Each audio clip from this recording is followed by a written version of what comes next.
नमस्कार। आज की क्लास में हम लोग जानेंगे योगासन के बाद मसाज क्रिया क्यों ज़रूरी है। वास्तव में योगासन के बाद मसाज करने से हमें क्या लाभ होता है उसको हम लोग अच्छे से जानेंगे, डिटेल में जानेंगे। वास्तव में जब हम योगासन करते हैं तो योगासन करते समय हमारी जो त्वचा होती है उस त्वचा के नीचे जो स्थित चर्बी वाली ग्रंथियां होती है उससे एक प्रकार का तेल निकलता है। वह तेल मसाज के माध्यम से हम अपने बॉडी में वापस ले जाते हैं। अगर हम मसाज नहीं करते हैं तो यह तेल क्या तो कपड़े के संपर्क में या वायु के संपर्क में आकर के नष्ट हो जाता है। यह हमारे स्वास्थ्य के लिए, हमारी स्किन के लिए बहुत ही अच्छा होता है। साथ ही साथ हम जो मालिश की जो क्रिया करते हैं, मसाज की क्रिया करते हैं, उससे हमारे शरीर के आखिरी छोर तक पूरी नाड़ियों में एक स्पंदन होता है, एक उत्तेजना आती है और पूरी नाड़ी प्रणाली जो होती है वो वाइब्रेट हो जाती है और सभी अच्छे से क्रियाशील हो जाती है। उसमें एक तेज़ी आती है तो उसको ऊर्जा का संपात कराती है ये मसाज की क्रिया। साथ ही साथ हम जो मसाज करते हैं तो मसाज हम पूरे बॉडी में करते हैं। ये पूरा बॉडी का जब मसाज कर लेते हैं, करने के बाद लास्ट हमारा बहुत ही महत्वपूर्ण होता है पैर का मसाज। वास्तव में हमारे शरीर में जितनी नाड़ियां हैं सभी नाड़ी का आखिरी जो छोर होता है वो हमारा पैर होता है। और जब पैर पे हम मसाज करते हैं तो विशेष ध्यान दे करके करना चाहिए। हर एक पॉइंट की जानकारी ले करके करनी चाहिए। हर पॉइंट पर अच्छे से मसाज देना चाहिए। इससे क्या होता है, हमारे शरीर में चारों तरफ जो नाड़ियों का जाल सा फैला हुआ है वो सारे एक्टिवेट हो जाते हैं। हम ऊर्जावान हो जाते हैं। हमारे भीतर एक शक्ति प्रवाह जागृत हो जाती है। नाड़ियाँ जागृत होने से सारा हमारा कार्य अच्छे से होना शुरू होता है। साथ ही साथ हम मसाज की क्रिया करते हैं, इस मसाज की क्रिया में हमारे पैर में स्थित जो लिम्फ के पॉइंट होते हैं वो एक्टिवेट हो जाते हैं। लिम्फ हमारे हार्ट से कार्य नहीं करता है।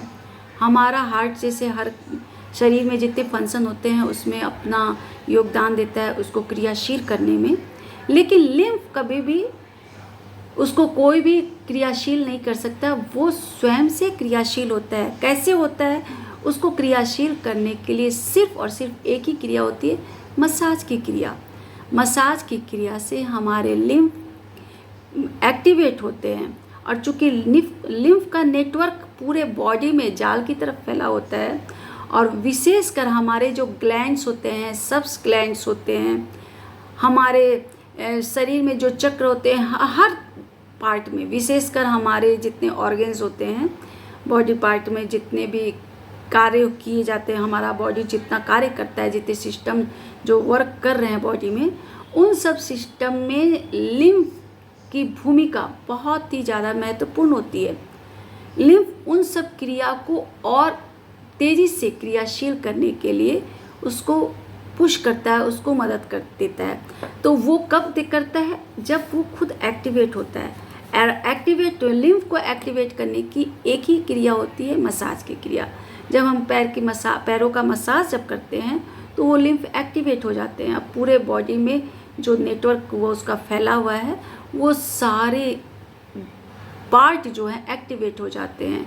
विशेषकर हमारे ग्लैंड और हमारे सब्स ग्लैंड्स एक्टिवेट होते हैं और लिम्फ ऊपर की ओर आता है।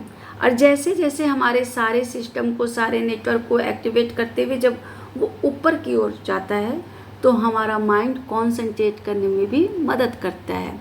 कभी कभी हम देखते हैं हम बीमार पड़ जाते हैं या ठंड बहुत ज़्यादा रहती है तो हमारे शरीर में सूजन हो जाती है। उसका कारण क्या होता है, ये जो लिम्फ जो होते हैं, लिम्फ जो तरल पदार्थ हमारे बॉडी में होता है वो शिथिल हो जाता है। बिना मसाज के वो शिथिल हो जाता है। शिथिल होने के कारण वो जहाँ भी रहता है वहाँ पे सूजन आनी शुरू हो जाती है। तो हमें मसाज अच्छे से करना है और विशेषकर योगासन के बाद तो मसाज करते ही करते हैं। जैसे हम मान लीजिए कभी फ्री हैं, टीवी देख रहे हैं या कुछ किसी से गप कर रहे हैं तो अपने पैरों का मसाज अगर हम करते रहते हैं बीच बीच में, तो उससे भी हमारे शरीर में हमारे लिम्फ जो है एक्टिवेट हो जाते हैं और उसके कारण हमारा सारा नेटवर्क सही कार्य करना शुरू करता है। सारी नाड़ी प्रणाली एकदम अच्छे से काम करती है, हमारे ग्लैंड एक्टिवेट होने लगते हैं, सब्स ग्लैंड एक्टिवेट होने लगते हैं। तो हमें मसाज की क्रिया रेगुलर करनी चाहिए योगासन के बाद, विशेषकर वो जो तरल पदार्थ हमारे चर्बी से जो निकलता है, स्किन के भीतर की जो चर्बी होती है उससे जो तरल पदार्थ निकलता है उसको मसाज के माध्यम से वापस ले जाने के लिए बहुत ही ज़्यादा ज़रूरी होता है योगासन के बाद मसाज की क्रिया।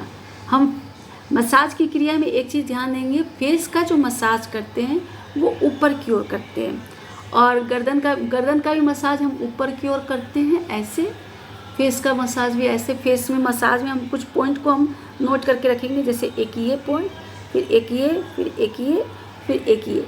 इस पॉइंट पे अच्छे तरह से एक्यूप्रेशर देते हुए, ये चारों पॉइंट को एक्यूप्रेशर देते हुए हम अपने फेस का मसाज ऊपर की ओर, बाल को भी अच्छे से मसाज करते हैं और फिर थोड़ा सा टैपिंग भी करते हैं। गर्दन में ऊपर की ओर करते हैं, फिर ऐसे करके ये ले जाते हैं, कान को अच्छे से मसाज देते हैं, पीछे गर्दन से नीचे की ओर ले जाते हैं, कंधे पर राउंड करके मसाज देना होता है, और बॉडी में जो मसाज देते हैं बाल की दिशा में, विशेषकर बाल की दिशा में ही मसाज देना चाहिए।